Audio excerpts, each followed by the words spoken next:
여러분 잘 오셨습니다. 어제 단비가 내리고 오늘 너무 좋은 날씨인데 이 좋은 날씨와 같이 여러분의 삶이 행복하고 따뜻한 봄날이 오기를 주님의 이름으로 축복합니다. 지난 주말 정말 메말랐던 땅에 단비가 내렸습니다. 하늘에서 내리는 비가 이렇게 반갑고 이렇게 좋고 또 다 해갈하는 것을 보면서 너무너무 감사했습니다. 뿐만 아니라 저는 또 이렇게 단비가 내리는 것을 보면서 우리 한국 교회가 코로나19 사태로 말미암아 우리 교회는 그래도 괜찮습니다만은 많은 교회들이 예배가 무너져서 다시 회복을 하고 싶은데 이게 잘 되지 않아서 모두 안타까워하고 또 힘들어하고 있습니다. 모든 교회마다 모든 예배마다 성령의 단비가 내려서 영적으로 시원하고 영적으로 회복되는 그런 기회가 되기를 주님의 이름으로 축복합니다. 오늘 어버이날을 맞이하여서 한 설문조사한 것을 보니까 아주 흥미롭습니다. 제가 몇 가지를 말씀드리면 이런 내용입니다. 한국의 부모님들, 이분들은 자녀들에 대해서 내가 다른 집 자녀들처럼 뒷바라지를 해주지 못해서 미안하다. 55%의 부모가 이런 마음을 가지고 있습니다. 그리고 특히 우리 자녀들에 대해서 경제적으로 여유가 있는 집에, 좀 더 부잣집에, 좀 더 잘 사는 집에 태어났더라면, 그 집에서 키웠더라면 우리 자녀들의 인생이 지금보다도 훨씬 더 좋아졌을 텐데 한 66% 정도는 이렇게 경제적으로 뒷받침해 주지 못한 것에 대해서 부모들이 미안한 마음을 가지고 있다는 겁니다. 또 재미있는 것은 우리 한국의 부모들을 대상으로 조사를 해보니까 나는 다시 태어나도 지금 이 아이의 부모가 되고 싶다. 69%, 한 70% 부모들이 나 다시 태어나도 정말 이 아이들이 부모가 되고 싶다. 그렇게 응답했고, 그 다음에 각 가정의 아버지에 대해서 조사하는 것을 보니까 우리 집에서 아버지의 존재감이 약하다. 47%. 그래도 아직도 여전히 존재감이 있다. 36%. 아버지의 존재감이 낮은 이유로는 소통이 부족했다. 그래서 구체적으로 보니까 아버지가 가족과 잘 소통하지 못함 36%, 대화가 통하지 않음 31%. 그러니까 거의 60몇 %의 아버지들이 가족과 자녀들과 소통이 안 된다. 제가 아버지입니다. 아버지들에게 이야기하는 거 보면 자기는 소통 잘하고 있다 그래요. 문제는 자녀들이, 가족들이 소통 못하고 있는 것이 이렇게 많다.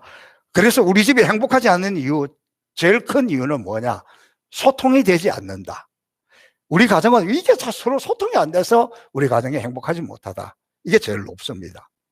또 최근에 아주 깜짝 놀랄 만한 사실은 우리나라에서 자녀가 부모를 폭행을 하거나 협박을 하거나 상해를 입힌 일들이 지난해 2019년도에 2,000건 이상이나 일어났다. 이게 아마 신고된 내용이겠죠.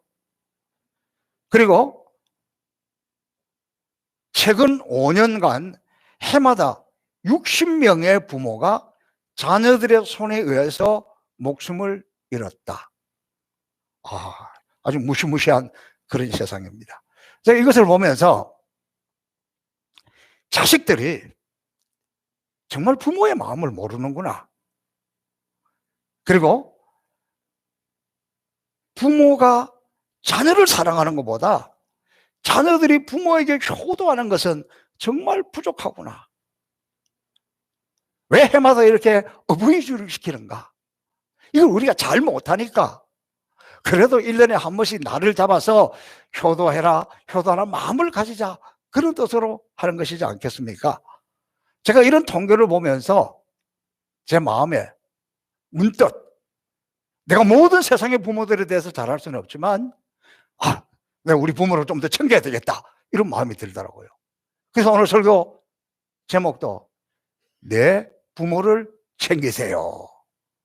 아무도 아멘을 안 하네. 다시 하겠어요. 내 부모를 챙기세요. 할렐루야.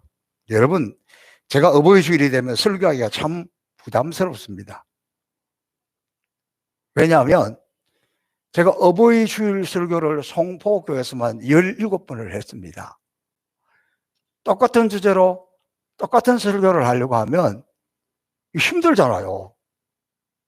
성경에 나와 있는 내용이 한정되어 있으니까. 근데 그거보다 더 힘든 게 있어요. 그게 뭐냐 그러면, 저는 제 나름대로 우리 부모님에게 잘 공경하고 섬기려고 노력을 하고 있지만, 그러나 어버이 주일이 되어서 우리 성도들에게 내가 이런 설교를 할 자격이 있을까? 여러분 부모 좀 제대로 챙기세요, 그걸 말할 수 있는 자격이 있을까? 나는 그렇게 하고 있나 생각하니까 부끄럽기도 하고 부담스럽습니다. 불편합니다. 그래도 오늘은 조금 비교적 가벼운 마음으로 썼습니다.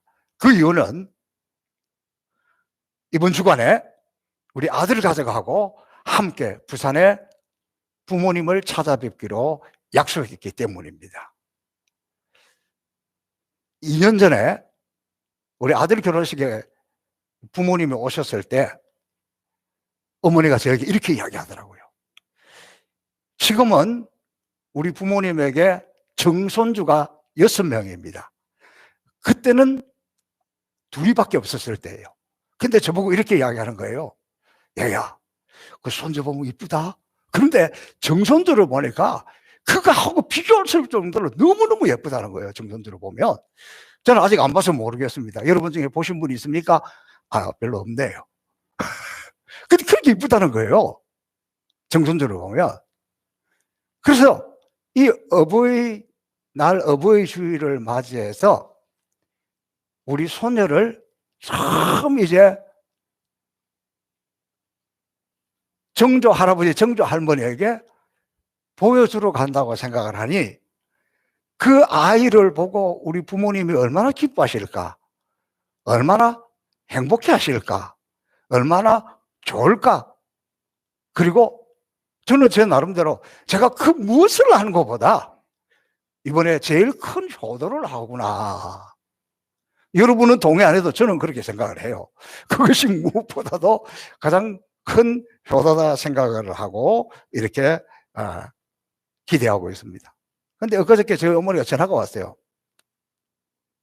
야, 이번에는 아무래도 안 되겠다. 애도 아직 너무 어리고 또 먼 길이고 아직 코로나가 끝이 안 나가지고 여름 휴가 때나 그때는 오면 좋겠고 이번에는 안 오는 게 좋겠다 연락이 왔습니다. 그래서 제가 또 아들한테 전달을 해야 되잖아요. 야, 할머니가 이렇게 전화 왔는데 어떻게 하면 좋을까? 아, 괜찮아요. 그냥 가요. 그냥 뭐 그런 걸 물어봐. 그냥 그러더라고. 또 그 말이 또 얼마나 위로가 되는지. 그래서 제가 오늘은 이 어버이 주일 설교를 제 나름대로 뭔가 숙제를 하는 것 같고 뭔가 제대로 효도를 하는 것 같아가지고 행복한 마음으로 설교를 합니다. 여러분, 어버이날의 의미는, 이 어버이날은 처음에는 어머니 날이었어요. 이 어머니 날, 제가 어릴 때도 어머니 날, 어머니 주일 뭐 이렇게 했잖아요. 근데 이 어머니 날 유래는 지금부터 한 뭐 100여 년 전에 미국에서 그 제정된 이입니다. 어느 조그마한 시골 마을에 아주 가난한 과부에게 아들 하나가 있었습니다. 싹바느질을 하고 양계장에 가서 일하고 정말 힘들게 어렵게 이 아들을 공부를 시켰어요. 이 아들도 어머니가 자기를 위해서 그렇게 희생하고 헌신하고 고생한다는 걸 알기 때문에 그 보답하는 마음으로 열심히 공부했습니다. 그리고는 고등학교 졸업식 때에 성적도 우수하고 또 반듯하고 그렇게 해서 대통령 표창장을 받게 되었습니다. 그 대통령 표창장을 금메달로 만들어서 이렇게 주는 거예요. 어머니 와서 자랑을 합니다. 어머니, 내가 이번 졸업식에 이렇게 금메달을 대통령상을 받게 되었는데 어머니 꼭 오십시오. 자랑스럽게 이야기했습니다. 근데 그 어머니가 그때 당시니까 어렵잖아요. 어디 외출복이 없는 거예요. 나갈 데 없는 옷이 없는 거예요. 그럼 엄마 생각에는 이런 거예요. 이 잘난 아들이 대통령상을 받는데 이 못난 어미가 입을 옷도 제대로 하나도 없는데 이렇게 해서 가서 오히려 자녀들의 얼굴을 걷게 하는 것은 아닐까? 오히려 부끄럽게 하는 것은 아닐까? 그렇게 생각해서 나 그날 못 간다고. 오히려 내가 가면 네가 창피할지도 모른다. 근데 아들이 아니에요, 엄마, 그게 아니에요. 내가 이렇게 공부하는 것도 어머니 생각하면서 했고, 어머니 없는 졸업장이 나에게 무슨 의미가 있습니까? 어머니가 참석하지 못한다면 그 금메달은 무슨 의미가 있겠습니까? 다 필요 없습니다. 나는 어머니만 오시면 됩니다. 그리고 그 어머니를 붙들고 눈물로 그렇게 호소해서 어머니가 초라하지만 졸업식에 참여했습니다. 대통령상을 받는 아들은 단상 바로 앞에 앉아있고, 어머니는 저 뒤에 사람들 보이지 않는 기둥 뒤에 숨어서 이렇게 지켜보고 있습니다. 대통령상 금메달을 받은 이 아들이 그것을 가지고 사람들이 막 박수를 치고 좋아하고 축하할 때 눈물을 글썽글썽하면서 저 뒤에 어머니 있는 곳으로 달려가서 그 어머니 목에다가 그것을 걸어주었습니다. 이 아이가 미국의 26대 대통령 윌슨입니다. 28대 대통령 윌슨입니다. 그리고 미국 의회에다가 국회에서 올 둘째 주일을 어머니 주일로 정해서, 그래서 어머니 날이 생긴 겁니다. 우리는 어머니 날의 의미를 생각하면서 우리가 어떻게 우리 부모를 좀 더 챙겨야 할까? 내 부모를 어떻게 챙길 수 있을까? 챙긴다 그러니까 물건을 챙기는 것만 생각하는데, 오늘 이 본문에서는 그것보다 더 중요한 것을 말하고 있습니다. 부모를 챙기는 첫 번째가 뭐냐? 자녀들아, 주 안에서 너희 부모를 순종하라. 주 안에서. 이 주 안에서라는 말을 사람들은 오해를 합니다. 여러분들은 오해할 사람 없겠죠? 다 신앙생활을 하고. 그런데 본인들이 신앙생활을 하는데 부모들이 신앙생활을 하지 않는 분들이 있잖아요. 그러니까 뭐 안 믿는 부모니까 뭐 순종하지 않아도 된다, 이렇게 오해하는데, 이 말은 그런 뜻이 아니에요. 이 주 안에서라는 이 말은 무슨 뜻이냐 그러면, 네가 주 안에 있다면, 네가 예수 믿는 사람이라면, 네가 은혜 받은 사람이라면, 네가 신앙생활하고 있는 사람이라면, 네가 예수님을 만나고 예수님을 체험하고 은혜로 살아가는 사람이라고 하면 세상 사람보다 누구보다도 더 부모님에게 순종해야 된다. 예수 잘 믿는 사람이라면, 신앙생활하는 사람이라면 더더욱이 더 부모에게 순종해야 된다, 그런 뜻입니다. 순종이라는 말은 무엇 아래에서 잘 듣는다, 그런 뜻이에요. 부모님에게 순종한다는 것은 우선은 부모님의 말이 옳으냐 그러냐, 이치에 맞느냐 안 맞느냐, 이거 이전에 일단은 우선은 그 말을 그 부모 밑에서 잘 듣는 거예요. 믿음도 들음에서 나는 것처럼 순종도 듣는 것에서부터 시작합니다. 부모님의 의견에 찬성하느냐 하지 않느냐, 이건 좌우의 문제고 우선은 잘 들어야 합니다. 자녀들은 부모에게 이야기 듣는 걸 듣기 싫어해요. 아이, 또 꼰대가 시작한다. 제가 알아서 할게요. 말 꺼내지도 못하게 하잖아요. 이것부터 고쳐야 된다는 거예요. 옳으냐 그러냐, 맞느냐 맞지 않느냐는 둘째치고 먼저 일단은 듣는 것, 이게 순종의 시작입니다. 순종 잘 못하는 사람들은 듣지 않으려고 해요. 제가 설교 시간에 설교를 해도 안 들어요. 그냥 앉아만 있는 거지. 그건 엉뚱한 이야기예요. 이 순종을 잘 못하는 사람의 특징이에요. 여러분, 이스라엘 백성들이 하나님을 떠나서 불순종하는 삶을 살 때 그 특징을 보면 하나님 말씀을 듣지 않으려고 해요. 그런데 성경에 그 사람 잘 순종해서 축복받은 사람, 그럼 이삭이라고 이야기할 수 있어요. 이삭은 뭐 평범한 사람이에요. 그런데 부모의 말에 잘 순종해서 복을 받았고, 하나님으로부터도 얼마나 복을 받았는지 마침내 장성하고 거부가 되었다. 100배의 축복을 받았다. 그 이유가 뭐냐? 그 땅에 흉년이 들었습니다. 그 흉년 들은 땅에서 살 수가 없어서 애굽으로 내려가다가 그랄이라는 지역쯤에 이르렀을 때 하나님 음성이 들립니다. 야, 너가 믿음의 자손인데 너 저 불신세계로 우상주기로 저 애굽으로 내려가면 되겠냐? 야, 거기 머물러라. 그럴 때 그곳은 흉년들은 해고 흉년들은 땅이고 뭐가 될 수가 없는 곳인데, 그래도 그가 하나님 말씀에 순종하고 그곳에 머물렀더니 그곳에서도 어려움이 있었지만 100배의 축복을 받았다는 거예요. 순종만 잘해도 축복을 받는다. 시작. 이게 하나님의 법칙입니다. 둘째로, 내 아버지와 어머니를 공경하라. 공경하라는 히브리 말은 키베드라는 단어를 쓰고 있는데 이것은 무겁다라는 거예요. 이 무겁다라는 키베드라는 단어는 우리 인체 중에서 간이라는 곳에서 나왔어요. 간. 여러분, 간이 좀 큰 사람은 무겁고 적은 사람은 가벼울 수 있겠지만 아주 차이가 미미해요. 이 간은 우리 인체의 한 50분의 1 정도니까 뭐 간 크다 해도 별로 큰 것은 아니에요, 사실은. 그런데 이게 하는 역할이 너무너무 중요하다는 거예요. 우리 몸에 있는 독소를 다 빼내고 우리 몸에 영양분이 왔다 갔다 하는 걸 요걸 여기서 교통정리하고 잘 걸러주고 소화가 잘 되게 담즙을 꺼내서 또 이렇게 보내주고, 우리 인체 중에서 가장 중요한 것 중에 하나가 간이라는 거예요.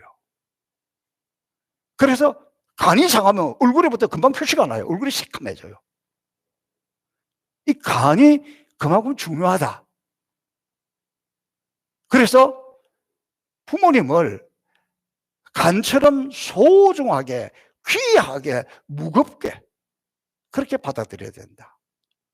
우리는 무겁게 받아들이는데 이 단어를 언제 쓰냐 그러면 정치인들이 선거를 해가지고 아주 백성들이 한쪽으로 그냥 심판을 해버릴 때, 그때 하는 이야기입니다. 백성들의 목소리를, 백성들의 마음을 우리가 무겁게 받아들이겠습니다. 그렇게 말해놓고 안 받아들여야 말만 그렇게 하지. 근데 어쨌든 쓰기는 그때 이 단어를 씁니다. 자, 그런데 순종이라는 것은 좀 정신적인 것, 정서적인 것을 뜻한다고 하면 공경이라는 것은 실질적이고 물질적인 의미를 강조합니다.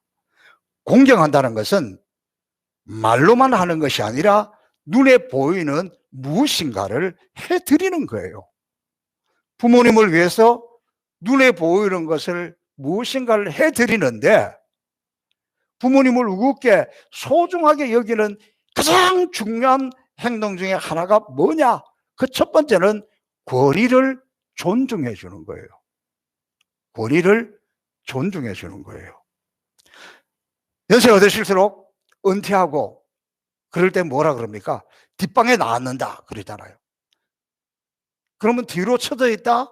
아무도 알아주지 않는다? 몰라준다? 그런 뜻이 있습니다. 현실에서 많은 것을 상실했지만 부모는 자녀는 그 부모의 권위를 존중해 주는 것. 그러니까 아까도 말씀드렸듯이 자녀들이 막 세상이 너무 바뀌고 이러는데 부모님들이 옛날 이야기를 하면 아이고 언제적 이야기를 하십니까? 제발 좀 가만 계세요. 제가 알아서 잘 해요. 이따구로 말하면 안 된다 이 말이에요. 어떻게 해야 된다? 존중해 줘야 돼요. 이게 얼마나 중요하냐 그러면 우리 아들 민구 목사가 지금 박사과정에 논문을 쓰고 있잖아요. 그러니까 학문적으로 저보다 훨씬 더 공부를 많이 했어요. 더 똑똑해요. 그러나 현장 목회는 제가 목회를 오래 했잖아요. 그러니까 가끔 전화가 와요. 아빠 큰일 났어요. 왜? 지금 우리 집사님 시골에 있는 어머니가 예수 안 믿었는데 돌아가셨는데 와서 예배를 드리려고 하는데 예수 안 믿고 죽은 사람을 위해서는 그때는 성경을 뭘 읽어야 되고 설교는 어떻게 해야 되지? 이거 물어보는 거예요. 학교에서 안 가르쳐 줬으니까. 성경에 그런 내용이 없으니까. 그런데 제가 또 쫙 가르쳐 주잖아요. 그런데 내가 그거 가르쳐 줄 때 너무 행복해. 그래? 네가 아무리 잘났어도 여기는 내가 낫지. 네가 나를 인정하는구나. 그러니까 이게 행복하다니까. 그러니까 지혜로운 며느리는 결혼하기 전에 모든 음식 만드는 것을 뭐 유튜브를 틀어 다 배우고 다 알고 그래도 시어머니 앞에 가서 다 아는 척하고 잘난 척하면 잘났어. 해봐. 그럼 어떻게 해요? 어머니 이거 어떻게 해요? 이거 내가 처음 쑥을 캐봤는데 이 쑥 가지고 뭐 하면 좋을까요? 그러면 또 시어머니는 아무것도 아니죠. 그거 말이야, 요렇게 해가지고, 제가 요렇게밖에 못합니다. 뭐 할 줄 내가 설명을 못하니까, 요렇게 해가지고, 요렇게 하죠, 요렇게 하죠. 그러면 그렇게 돼. 그러면서, 그렇지. 내가 어머니지. 네가 나를 시어머니로 인정하는구만. 이게 효도라는 거예요. 뭘 하나 갖다 주고, 그거보다 더 좋은 것은 부모의 권위를 존중해 주는 것. 오늘 저는 우리 황칠수 목사님이 오셔서 너무 행복하고 마음이 좋습니다. 제가 목사님 밑에서 11년 정도를 부목사를 했고, 또 저희 교회 오신 지가 이제 15년 이렇게 넘어갑니다. 오랜 세월이잖아요. 이 코로나 때문에 오늘 점심을 못하니까 좀 아쉽습니다만은, 점심 식사 시간이 되면 제가 목사님과 늘 같이 식사를 하잖아요. 그 덕에 저도 좀 잘 먹어요. 우리 주방에서 어르신이 계시니까 신경 써서 이렇게 해주시고.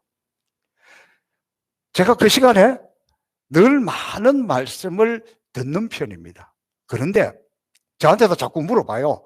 근데 뭐 제가 잘 아는 것도 별로 없지만, 이 어른께서 하시는 말씀을 이렇게 듣다 보면 평생 목회하면서 이런 노하우가 있고 이래서 정말 제가 많은 것을 배우고, 저에게 멘토고 또 스승이고 그렇습니다. 제가 주일날 여한 다른 일들이고 상황에서도 목사님과 같이 꼭 식사하고, 돌아가실 때는 제가 가능하면 딱 저 주차장에 가서 차 뒤에서 착착 빼주고 안녕히 가십시오, 충성, 이러면 딱 그게 끝나는 거예요. 이게 무슨 말이냐 그러면, 제가 우리 목사님을 존중해 드리는 거예요. 다음 주는 서성의 주일이니까 설교를 부탁하면 힘드실 거고, 다음 주일에는 축도를 해주시면 좋겠어요, 우리 교인들에게. 그래서 저는 이 권위를 존중해 드리니까 저도 기쁘고, 그래도 목사님도 저희 교회 오실 때 좀 편안한 마음으로 오시지 않을까.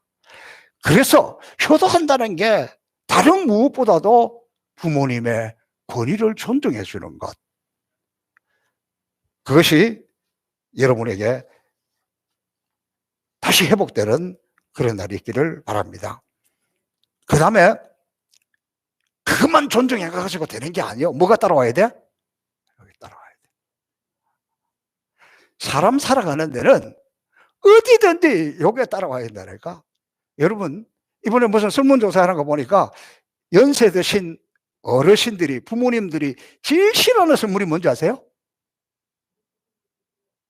꽃다발. 꽃다발 중에서도 비싸게 돈 들여서 큰 꽃다발. 그때 받으면서 무슨 생각하냐? 저걸로 돈을 줬으면 내가 얼마나 잘 쓸 텐데. 제일 좋아하는 선물 현금인 거예요. 실제로 그래요. 그런 의미에서 참 우리 대한민국이 잘하는 것 중에 하나가 노령연금이라는 것이 생겨서 이 돈이 없는 어르신들에게 매월 이렇게 용돈을 드리는 것, 저는 그건 정말 잘하고 있다고 생각합니다.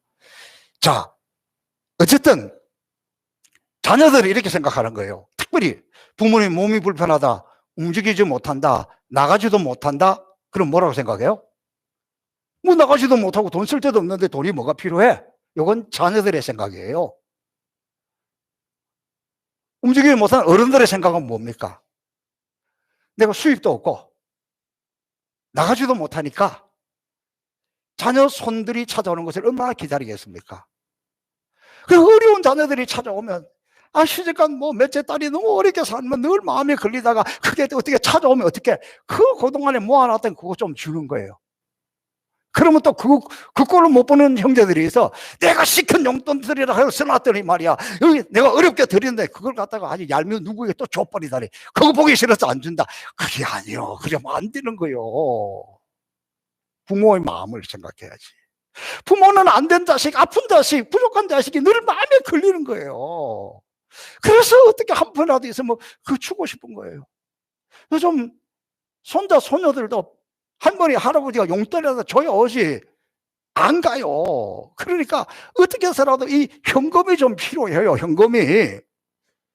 또 어차피 못 쓰니까 그래도 수표 갖다 주지 말고 현금이 필요하다니까. 제가 어버이날 되면 꼭 하는 이야기 있잖아요. 제가 우리 장인어른 90세 한 해 동안 저희 집에서 모셨잖아요. 나중에 돌아가시고 장례식 끝나고 집 정리를 하는데 그때는 5만 원짜리가 없었을 때예요. 그러니까 뭐 침대 밑에서도 많은, 뭐 베개 속에서도 많은, 여기서도 이 옷에 저 옷에 뭐 윗주머니 아랫주머니 안주머니 바깥주머니에서 막 배추들이 우르르 쏟아지는데 김장해도 되겠더라니까. 그게 무슨 말이냐 그러면 제가 그때 깨달은 거예요. 사람들이 생각할 때 돈이 쓸 데가 없구나, 돈이 필요 없겠지. 아니에요. 들어오는 것이 없기 때문에 그걸 가지고 있어야 마음이 든든해요. 마음이 든든해. 저도 제가 어제 어디를 가다가 뭔 일이 있어서 지갑을 탁 이렇게 열어서 봤는데 요즘은 주로 카드를 쓰니까 제 지갑에 돈이 없는 거예요. 제가 일부러 우리 집사람에게 보여줬어요. 아니 내 지갑이 이런데, 그리고 5만 원짜리 하나 딱 넣어줬는데 기분이 좋더라니까. 여자분들 남편들에게 또 부모님에게 효도 별거 없어 뭐니 해도 요거 딱 넣어주는 거야. 이거를 잘해야 부모의 마음을 기쁘게 하는 겁니다. 자, 그런데 오늘 성경은 내 부모를 잘 챙기는 사람에게, 내 부모를 잘 섬기고 공경하는 사람에게 잘되고 장수하는 축복을 주신다. 그냥 우리 장수 벽에 무슨 칠하면서 오래 산다고 그게 좋은 거 아니에요. 여기에서 잘되고라는 단어는 토보라는 단어를 쓰고 있는데 이 토보라는 단어는 뭐냐 그러면 형통하다는 거예요. 부모를 잘 섬기는 사람은 장수하고 오래 사는데 어떻게 하면서 건강하고 부족함이 없고 늘 좋은 소식을 듣고 관계가 좋고 행복하게 장수한다는 것. 그러니까 여러분이 진짜 노후 보장은 효도하는 거예요. 효도가 진짜 노후 보장이다. 시작. 여러분 이거 적어야 되는데 제가 이거 만드는 거예요. 못 들어봤죠? 우리가 효도하는 것이 진짜 우리의 노후 보장이에요. 왜냐하면 이것은 하나님의 약속입니다. 왜 여러분 이 부모와의 관계가 중요하냐 그러면, 이게 잘 돼야 복을 받냐 그러면, 부모 자식과의 관계는 이 세상에서 처음으로 맺는 인간관계예요. 이 관계가 실패하기 시작하면 우리 주변의 모든 관계도 어그러지기 쉽습니다. 부모님과 모든 관계를 잘하는 것, 이것이 인생의 가장 기본입니다. 축복의 선물이라는 어느 목사님이 쓴 책인데, 두 분이 쓴 책인데, 이 책에 보면 엘렌이라는 한 여인이 나오는데, 이 엘렌은 그 아버지가 알코올 중독자고 매우 난폭했습니다. 그러니까 이 아버지로부터 얼마나 욕을 먹고 매를 맞고 상처가 큰지 몰라요.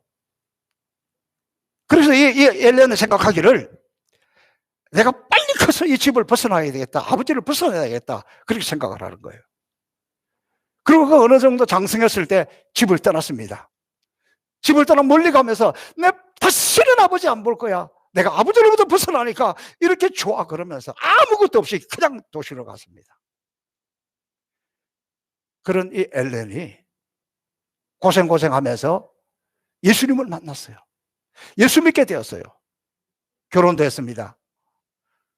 그런데 이 엘렌이 이 교회 안에서 신앙생활 하면서 덜 사람들과의 관계를 잘 못하는 거예요. 아주 비판적이고 냉정하고 이 관계를 잘 못하는 거예요. 그래서 엘렌이 생각하기를 이렇게 생각하는 거예요. 내가 믿음이 부족해서 그런가? 열심히 봉사하고 기도하고 성경 공부도 하고 예배도 열심히 참석하고 그렇게 열심히 신앙생활 하는데 이게 안 고쳐지는 거예요. 자꾸 주변의 사람들이 다 떠나가는 거예요. 외로운 거예요. 외로우면 어떻게 합니까? 자꾸 왜 나를 위로해 주지 않나, 왜 나를 인정해 주지 않나, 왜 나를 외면하나, 막 그러니까 사람들 더 떠나가기 시작하는 거예요. 그래서 그 견딜 수가 없어서 저희 목사님에게 깊은 상담을 했습니다. 그 목사님이 이 엘렌의 이야기를 쭉 들어보다 보니까 이렇게 이야기하는 거예요. 엘렌, 엘렌은 어릴 때 아버지에게 상처를 많이 받았구나. 그런데 그 상처받은 것이 상처로 있는 것이 아니라 덧나가지고 그 상처가 자꾸 다른 사람에게 아버지가 했던 것을 똑같이 하고 있다는 거예요. 그러니까 자기도 모르는 사이에 자기의 행동이 아버지가 했던 것이 비슷한 형태로 나타나는 것은 다르지만 그 마음이 쓴뿌리가 똑같아가지고 그렇게 사람들에게 상처를 주고 찌르고 힘들게 하는 거예요. 아주 그렇죠. 이 마음 때문에, 그런 성질 때문에 맨날 힘들어하는 거예요. 그래서 목사님께서 그러면 안 된다. 아버지에게 가서 관계를 회복해라. 그래서 이분이 한참 동안 기도하고 아버지에게 전화를 합니다. 아버지, 저 엘렌이에요. 그러고는 아버지를 찾아갔습니다. 아버지를 찾아가면서 그 마음에 여러 가지 생각이 만감이 교차했어요. 보기 싫은 마음이 막 이만큼 나와 있고, 그것도 우락부락한 아버지, 그것도 술 먹고 또 꼬장 부리는 그 아버지, 그게 생각이 났는데, 그 문 앞에서 나오는 아버지를 보니까 옛날에 그 아버지가 아니에요. 아주 늙어가지고 힘이 다 빠져가지고 흐물흐물해져서 불쌍한 거예요. 늙어 누워있는 거예요. 너무 초라해 보이는 거예요. 집안에 들어갔습니다. 거실에 앉아서도 딸하고 아들이, 그 아버지가 이렇게 앉아있는데 별로 할 말이 없는 거예요. 그래서 이 엘렌이 용기를 내서 이렇게 이야기합니다. 아버지, 나 아버지 평생 미워하면서 살았어요.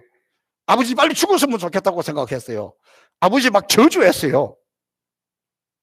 아버지는 모르지만 내가 아버지한테 그렇게 했으니까 아버지를 용서해 주세요. 그러면서 용서를 구하는데 자기도 모르게 눈물이 쭉 쏟아지는 거예요. 근데 그 아버지도 자기가 딸에게 학대했다는 걸 모르는 거예요. 그래서 아버지가 이렇게 이야기합니다. 내가 그렇게, 정말 내가 그렇게 나쁜 아버지였어? 내가 너희에 정말 그렇게 상처를 많이 줬니? 이 모르는 거예요. 그러면서 딸이 그렇게 상처받고 딸이 그렇게 아픈 것에 대해서 자기가 그때 당시 깨닫지 못했지만 딸의 그 목소리, 딸의 그 눈물을 보니까 자기도 눈물을 흘리게 되고, 그래 딸아 미안하다 그러면서 이게 둘이 끌어안았습니다. 같이 울었습니다. 헬렌이 그때 깨달았다고 합니다. 자기는 평생 아버지를 정오하고 살았지만 자기 한쪽에 아버지에 대한 정과 사랑이 여전히 남아 있었고, 그것을 아버지를 끌어안았을 때 마음으로 느껴졌다는 거예요. 자기 속에, 자기는 비록 몸은 아버지를 떠나서 살았지만 언제나 아버지와 붙어있는 존재였다는 것입니다.